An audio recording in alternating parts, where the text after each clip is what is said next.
uh, it took us more than a year to really be successful in migration. But I tell you, the data now is a lot different from the data before. ASHI field officers have more time for the clients because they're telling us, before they find difficulty in balancing the daily collection. But now, with the InstaFin, they don't need to compute, they don't need to bring a calculator because when they open the app, it's there. Very easy, very fast, so they can come home early. Because in the past, we have lengthy center meeting. Now they're able to return early. What are our benefits?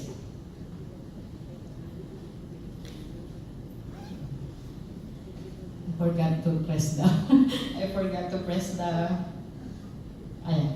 this is making informed decisions. Now with the field officer app, we call that OTG before. I love the word OTG because it's something that really have an impact on our people. When you say, oh, how's your OTG? Very okay. That's their response. We have reduced risk associated with data quality. Because if you are making decisions based on data that you have some doubts, it's really a bad decision. So the shift to online, the real-time data is very helpful to management. What are business benefits with this additional service, the field officer app? First, we were able to save 70% of our time that we use in inputting of data. 70%. We have computed that. Because before, our accounts officer sleeps after 12. Now they can sleep at 8. Parang plus, they don't, sometimes they sleep at around 2 or 3 just to complete, because the following morning, you have to go out again, process again. So, and they don't have to wake up early just to cope with the deadline because we have a cut-off at 10 o'clock in the morning. By 10 o'clock in the morning, if you cannot input everything, the release is pending for the next day. So they have to really sleep 2 to 3 hours only and then wake up. Now they're happy and they thanked us for this. Then 90% of the time is saved on the data input. No?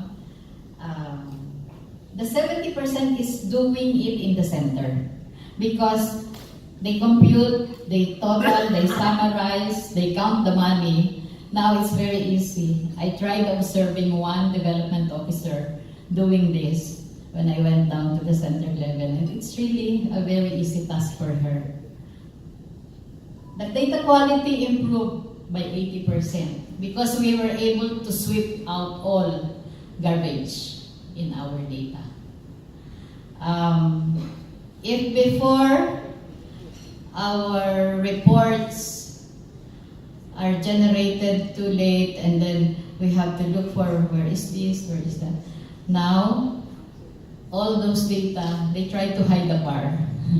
All those bar came out. So last year, by September, we discovered our bar is higher than the normal 5%.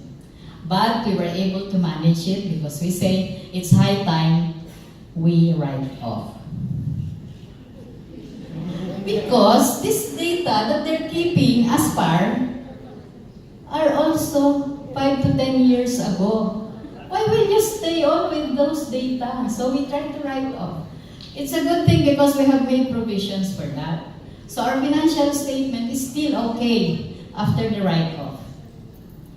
So by year end of 2018, I can now tell my board, this is the right thing, this is what we are.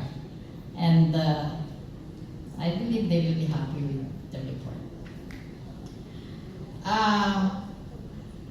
One thing also that is very helpful to us is in terms of the fast syncing. No? When you sync, you can do it in 2 to 3 minutes. Very fast. So if you have 8 development officers doing the syncing in around less than 15 minutes, the syncing is there, finished.